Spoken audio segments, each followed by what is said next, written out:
Bible సమయం గంభీర సమయం వచన పరంపర ధ్యానాంశ సమయం బైబిల్ సమయం గంభీర సమయం దైవ సన్నిధికి అనుబంధ సమయం బైబిల్ సమయం బైబిల్ సమయం బైబిల్ సమయం బైబిల్ సమయం. ఇది యాత్ర కానాను యాత్ర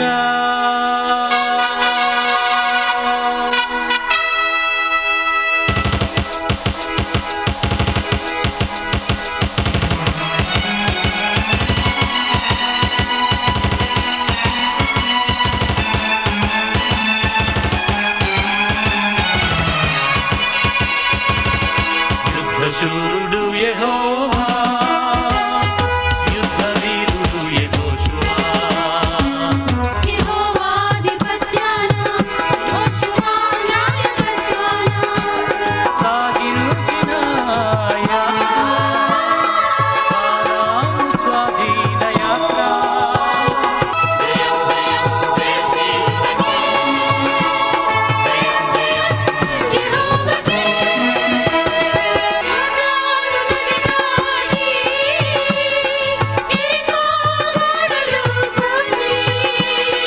సూర్యుణ్ణి ఆపి చంద్రుణ్ణి నిలిపి సూర్యుణ్ణి ఆపి చంద్రుణ్ణి నిలిపి శత్రు సంహారం చేసి అడుగిడిన ప్రతి స్థలం స్వాస్థ్యముగా పొంది అడుగిడిన ప్రతి స్థలం స్వాస్థ్యముగా పొంది జయము సాధించిన విశ్వాస యాత్ర విశ్వాస యాత్ర విశ్వాస యాత్ర.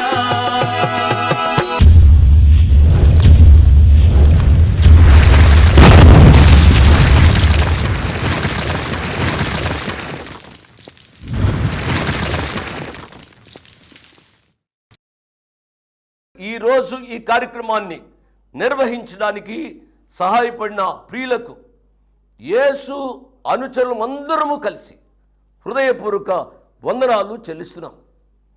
అమ్మా బాబు, మేము మీకు ఏమీ ఇవ్వలేము. మా పక్షంగా దేవుడే మిమ్మలను మీ కుటుంబాలను నిండారుగా దీవించునుగాక. Good evening, praise the Lord. దేవుని నామానికి స్తోత్రం. సకాలం వచ్చిన మీ అందరికీ నా ప్రత్యేక వందనాలు. దేవుడు ఈరోజు మిమ్మలను నన్ను తన వాక్య సమృద్ధి చేత దీవించునుగాక. దేవుడు తన వాక్యం ద్వారా మాట్లాడుతున్నప్పుడు దేవునికి వాక్యాన్ని శ్రద్ధగా వినాలి. విన్న వాక్యాన్ని ఉదయంతరంగంలోకి తీసుకోవాలి. తీసుకున్న వాక్యం ప్రకారము జీవించాలి. వాక్యం వినడం, వాక్యం హృదయాల్లో ఉంచుకోవడం, దాని ప్రకారం జీవించడం దేవునికి మహిమ, మనకు ఆశీర్వాదకరం అనే విషయాన్ని జ్ఞాపకం చేస్తున్నాను. ఈ దినాల్లో దేవుని యొక్క వాక్య వివరణ కొన్ని తప్పుడు త్రోవల్లోకి వెళుతుంది. చాలా విచారకరమైన సంగతి. ఏదో టీవీ ప్రోగ్రాం వింటే దీవించబడతారు అనేది నా యొక్క ఉద్దేశం కాదు. ఎవరు చెప్పినా, టీవీలో చెప్పినా, రేడియోలో చెప్పినా, వీధిలో చెప్పినా, స్టేజ్ మీద చెప్పినా, ఎక్కడ చెప్పినా దేవుని యొక్క వాక్యం. టీవీలో చెప్పడం వల్ల ఒక లాభం ఏమిటి అనగా అనేక మంది వినడానికి ఆస్కారం ఉంది. ఎట్ ది సేమ్ టైం ఒక వ్యక్తి ప్రసంగిస్తున్నాడు అనగా ఆ ప్రసంగికుని చేతిలో ఆ టైం ఉంటుంది కాబట్టి తన ఇష్టానుసారంగా ప్రకటించవచ్చు, తన గొప్పలు చెప్పుకోవచ్చు.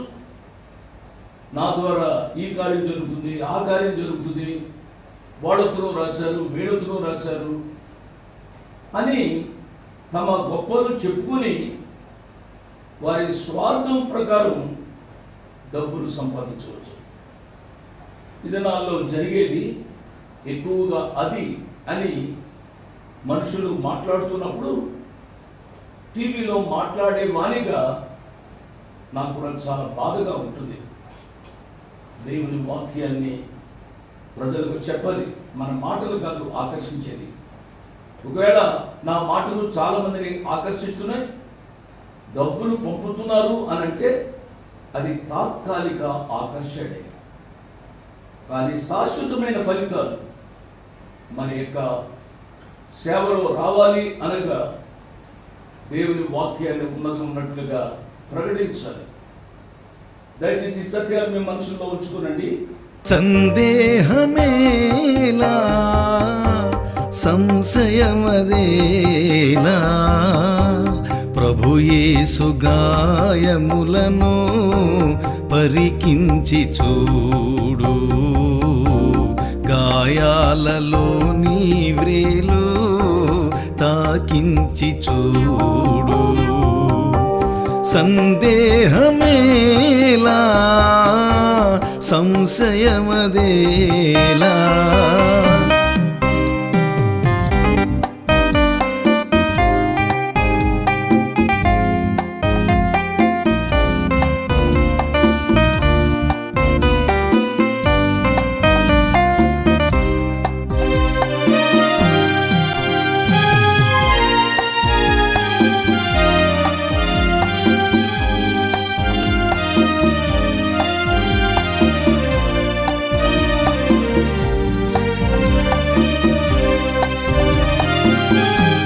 ఆ ముండ్ల మకుటము నీకై ధరించెనే,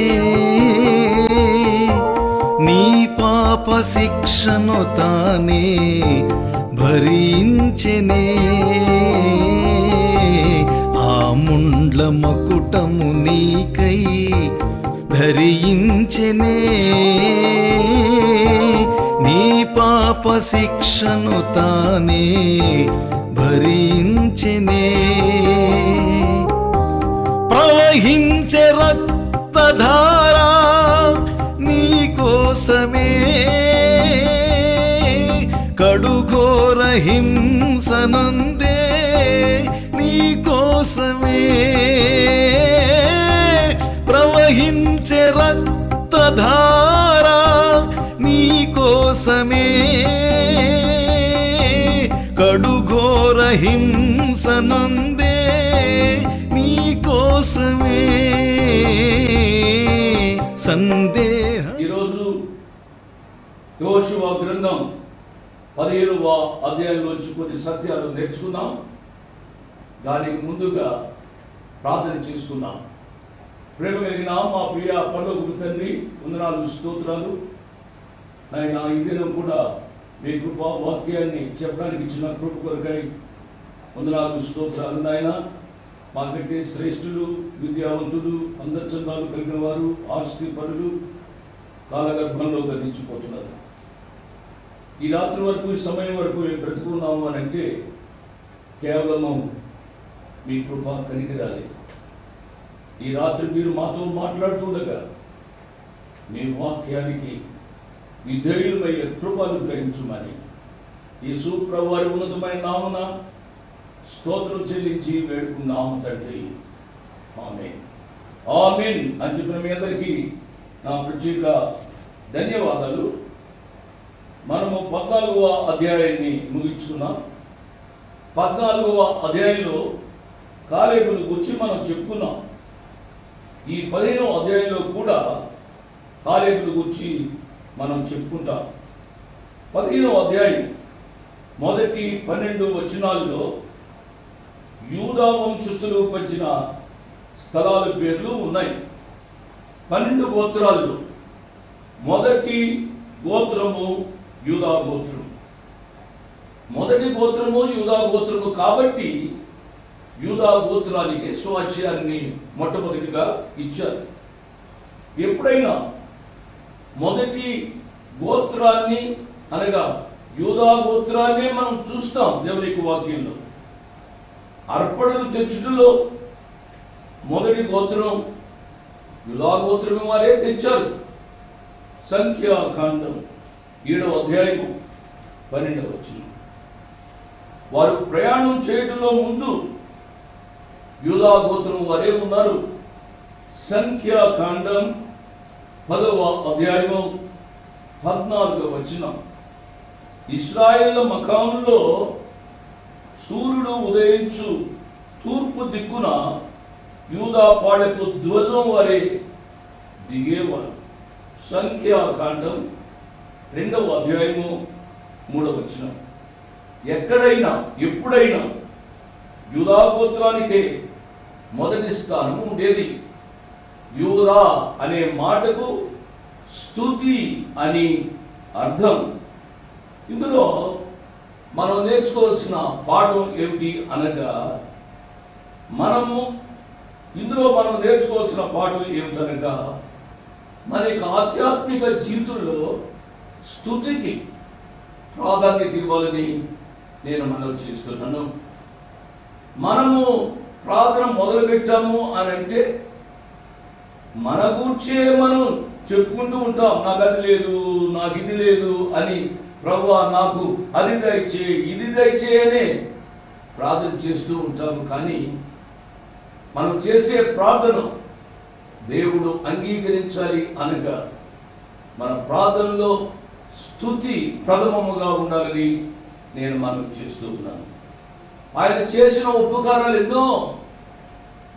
ఆయన చేసిన ఉపకారాలకు ఆ ప్రభువారిని స్తుతించకుండా మరి ఏమి చేస్తామండి? ఈ రీతిగా స్తుతించకపోవటం పాపమని చాలామంది భక్తులు చెప్పడం మనం చూస్తూ ఉన్నాం. కాబట్టి ఈ యొక్క రాత్రి ఆలోచించవలసింది, నా ప్రియ బిడ్డలారా, మనం చేసే ప్రార్థనలో స్తుతికి ఏ రీతైన స్థానం ఉందో ఆలోచించాలని నేను మనవి చేస్తూ ఉన్నాను. ఏ ఏ విషయాల్లో మనం స్తుతించక ఆయన చేసిన ఉపకారాలను మర్చిపోతున్నామో ఆ విషయాలు మనం అర్థం చేసుకుని, జ్ఞాపకం చేసుకుని, ప్రభు దగ్గర క్షమాపణ అడిగి మనము ఆయనను స్తుతించడానికి అలవాటు చేసుకునేవాళ్ళని ప్రభు పేరిట నేను జ్ఞాపకం చేస్తున్నాను. అందుచేతనే పౌలు గారు ఎఫెసీయులకు రాసిన పత్రికలో చెప్పారు. ఎఫెసీయులకు రాసిన పత్రిక 5వ అధ్యాయం 20వ వచనంలో ఆయన అన్న మాట ఏమిటనగా, సమస్తమును గూర్చి ఎల్లప్పుడూ కృతజ్ఞతాస్తుతులు చెల్లించుడి దేవుని నామానికి స్తోత్రం. కొలస్సీయులకు రాసిన పత్రిక 3వ అధ్యాయం 17వ వచనంలో భక్తుల అనుభవాల్లో కూడా స్తుతి అనేది మనం చూస్తూ ఉన్నాం. కాబట్టి కీర్తనాకారుడు 103వ కీర్తనలో ఏమన్నాడు? నా ప్రాణమా యెహోవాను సన్నుతించు, ఆయన చేసిన ఉపకారములను దేనిని మరువకుమని భక్తుడైన దావీదు చెప్పాడు. కాబట్టి నా ప్రియులారా, మన యొక్క జీవితంలో ప్రప్రదంగా స్తుతించడం అలవాటు చేసుకున్న వాళ్ళని ప్రభు పేరిట నేను జ్ఞాపకం చేస్తున్నాను. కొన్ని సంఘాల్లో చాలాసేపు ప్రభువాన్ని స్తుతిస్తారు. అట్టి సంఘాలను బట్టి మనము దేవునికి స్తోత్రాలు చెల్లించాలి. కొన్ని సంఘాల్లో ఎంతసేపు ప్రసంగాలు, అంటే ఆ ప్రసంగం ఇతరులకే కానీ నీకు కాదన్నట్టుగా ప్రసంగాలు చేస్తూ ఉంటారు కొంతమంది ప్రసంగికులు. కాబట్టి నేను ఈ రాత్రి మనవి చేసేది ఏమిటనగా, మన సంఘాలు ప్రభు కొరకు బలమైన రీతిగా నిలబడాలి అనగా మన యొక్క సంఘ వర్తమానాల్లో స్తుతికి ప్రాధాన్యత ఇవ్వాలని నేను మనవి చేస్తున్నాను. స్తుతిని గూర్చి దేవునికి వాక్యం చెప్పాలి. కూర్చున్న విశ్వాసులు కూడా ప్రభువును స్తుతించడం అలవాటు చేసుకోవాలి. ప్రభువును స్తుతించడం తప్ప మనం ఏమీ చేయగలదు అండి ఆలోచించాలని ప్రభు పేరిట నేను జ్ఞాపకం చేస్తున్నా. Very very important subject in the worship of the lord, in the sanctuary of the lord. దేవుని యొక్క మందిరంలో ప్రభువును స్తుతించడం కంటే వేరే ధన్యత ఉండదు అనే విషయాన్ని జ్ఞాపకం చేస్తున్నాను. అట్ ది సేమ్ టైం ప్రభు బలను సమీపించడం కూడా ఆయన మన కొరకు చేసిన బలియాగాన్ని బట్టి ఆ ప్రభు వారిని స్తుతించడమే అవుతుంది అనే విషయాన్ని నేను జ్ఞాపకం చేస్తున్నాను. 15వ అధ్యాయం, అది యెహోషువ గ్రంథం 15వ అధ్యాయము 13-14 వచనాలు చూడండి. యెహోవా యెహోషువకు ఇచ్చిన ఆజ్ఞ చొప్పున యూదా వంశస్థుల మధ్యను యెఫున్నె కుమారుడైన కాలేబునకు ఒక వంతును అనగా అనాకీల వంశకర్త అయిన అర్బా యొక్క పట్టణమును ఇచ్చెను, అది హెబ్రోన్. అక్కడ నుండి కాలేబు అనాకు యొక్క 3 కుమారులైన షెషయి, అహీమాన్, తల్మయి అను అనాకీల వంశీయులను వెళ్ళగొట్టి వారి దేశమును స్వాధీనపరుచుకునేను. ప్రియులరా, ఈ యొక్క 2 వచనాల్లో గొప్ప సత్యాలు ఉన్నాయి. అనాకు యొక్క 3 కుమారులను ఆ దేశం నుండి వెళ్ళగొట్టి వారి దేశాన్ని కాలేబు స్వాధీనపరుచుకున్నాడు. ఆలస్యం చేస్తే అమృతం విషం అవుతుంది అని పెద్దలు అంటారు. ఆలస్యం చేయకుండా కాలేబు భక్తుడు ఆ దేశాన్ని స్వాధీనపరుచుకున్నాడు. ఇటువంటి పట్టుదల మన జీవితాల్లో ఉండాలి. కాలేబుకు పలానా ప్రాంతం ఇవ్వబడింది అన్న వెంటనే ఆ ప్రాంతాన్ని కాలేబు స్వాధీనపరచుకోవడం కాలేబు యొక్క జీవితంలో ఉన్న పట్టుదలకు తార్కాణము అనే విషయాన్ని నేను జ్ఞాపకం చేస్తూ ఉన్నాను. వాయిదా వేయడం దొంగతనముతో సమానం అన్నాడు ఒక భక్తుడు. కాబట్టి ఎన్నడూ కూడా వాయిదా వేయవద్దు. ఎప్పుడు చేయవలసిన పని అప్పుడే చేయాలి అని నేను మనవి చేస్తున్నాను. 15వ అధ్యాయము 15వ వచనం నుంచి 19వ వచనం వరకు మనం చదువుతున్నాం. అందులో కొన్ని ప్రాముఖ్యమైన వచనాలే నేను చదువుతాను. అక్కడ నుండి అతడు దెబీరు నివాసుల మీదకి పోయినో. అంతకు ముందు దెబీరు పేరు కిర్యత్ సెఫెరు. కాలేబు కిర్యత్ సెఫెరును పట్టుకుని దానిని కొల్లబెట్టిన వారికి నా కుమార్తె అయిన అక్సాను ఇచ్చి పెండ్లి చేస్తునని చెప్పగా, కాలేబు సహోదరుడును కనజు కుమారుడైన ఒత్నియేలు దాన్ని పట్టుకుని కనుక అతడు తన కుమార్తె అయిన అక్సాను అతనికిచ్చి పెండ్లి చేసెను. మరి ఆమె తన పెనిమిటి ఇంటికి వచ్చినప్పుడు తన తండ్రిని ఒక పొలము అడుగుమని ప్రేరేపించెను. ప్రియులరా, ఈ మాటలు చదువుతున్నప్పుడు కొన్ని సత్యాలు నేను జ్ఞాపకం చేస్తాను. ఇప్పుడు నేను చదివిన వాక్య భాగంలో కొన్ని పేర్లు ఉన్నాయి. ఆ పేర్లను మీరు చూడండి, దానికి నేను అర్థాలు చెప్తాను. రాసుకోవలసిన వారు రాసుకోనండి. కిరియత్ అర్బా అనగా అర్బ పట్టణము అని చెప్పాను. కిరియత్ సేఫరు అనగా గ్రంథములు గల పట్టణం రాసుకున్నారు కదా. అక్సా అనగా కడియము అని అర్థం. కనజు అనగా వేటాడుట. ఒత్నియేలు అనగా దేవుని సింహము. నా ప్రియుల, ఈ పేర్లు కొన్ని మనం చదివాం. అవి చదవడానికి కొంచెం గాబరాగా ఉండడానికి అవకాశం ఉంది. కాబట్టి ఈ మాటలకు అర్థం చెప్పను. దాని ద్వారా మీరు ఇంకా లోతుగా మీరు ధ్యానం చేయాలని నేను మనం చేస్తున్నాను. కిరియత్ సెఫెరు పెద్ద కోట. ఈ కోటను జయించడం కొంచెం కష్టమైన పని. కాబట్టి కాలేబు తెలివితేటలతో ఆయన పని చేస్తున్నాడు. మనం పని చేసేటప్పుడు గుడ్డెద్దు చేలో పడ్డట్టుగా పని చేయకూడదు. మనం పని చేసేటప్పుడు తెలివితేటలతో పని చేయడం అభ్యాసం చేసుకోవాలి. నా ప్రియ బిడ్డలు, మీరు కుటుంబంలో ఆడవారుగా పనిచేస్తున్నారు, మీరు తెలివితేటలతో పని చేయాలి. నా భర్త ఉద్యోగం చేస్తున్నాడు, నేను ఇంట్లో ఉన్నాను, నా భర్తకు ఏ రీతిగా నేను సహాయం చేయగలను అని ఆలోచించాలి. కొన్ని ఇళ్లలో భార్యలు ఉద్యోగం చేస్తూ ఉంటారు, భర్తలు ఇంట్లో ఉంటారు.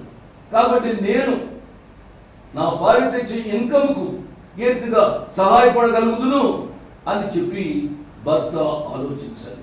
అదే రీతిగా బిడ్డలకు కూడా ప్రియులగా తెలివితేటలు దేవుని యొక్క కృపానుభవాలు. కాబట్టి ఆ దేవుడిచ్చిన తెలివితేటలతో మనము మన కుటుంబ జీవితాన్ని, మన రక్షణ జీవితాన్ని కొనసాగించుకోవాలని నేను మనవి చేస్తూ ఉన్నాను.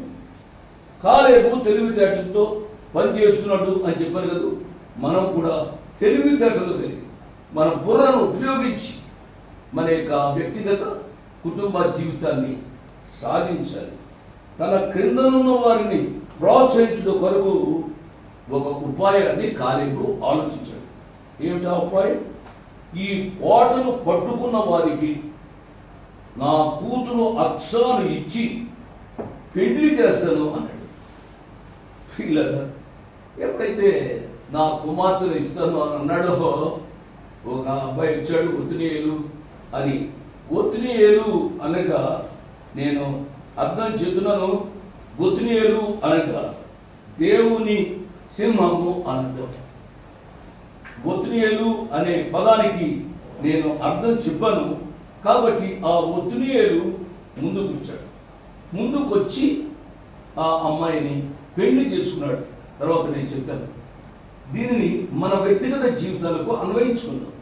మన యొక్క బిడ్డల యొక్క పెళ్లి విషయాల్లో కూడా చాలా జాగ్రత్తగా ఉండాలి. చాలా జాగ్రత్త అంటే చాలా జాగ్రత్తగా ఉండాలి. ఆ కాలంలో అది ఒక ఆచారంగా అలవాటుగా వచ్చింది కాబట్టి ఆ రీతిగా చేశారు. ఇదేమిటి అని మనం ప్రశ్నించడానికి వీలు. ఏ కాలము, ఏ దేశము, అలవాట్లు, ఆచారాలు వేరువేరుగా ఉంటూ ఉంటాయి. కాబట్టి ఆ దేశపు అలవాట్లు, ఆచారాలు మనము ప్రశ్నించజాలము. కానీ పౌలు భక్తుడు ఏమంటున్నాడు అనగా, వెనుకున్న వాటిని మరిచి ముందున్న వాటి వరకు వేగిలు పడుచు క్రీస్తు యేసునందు దేవుని ఉన్నతమైన పిలుపునకు కలుగు బహుమానములు పొందవలని గురు యొద్దకే పరిగెత్తుచున్నాడు. కాబట్టి ఏదో వెనుకున్న వాటిని పట్టుకుని ఊగిస్తున్నాడకూడదు.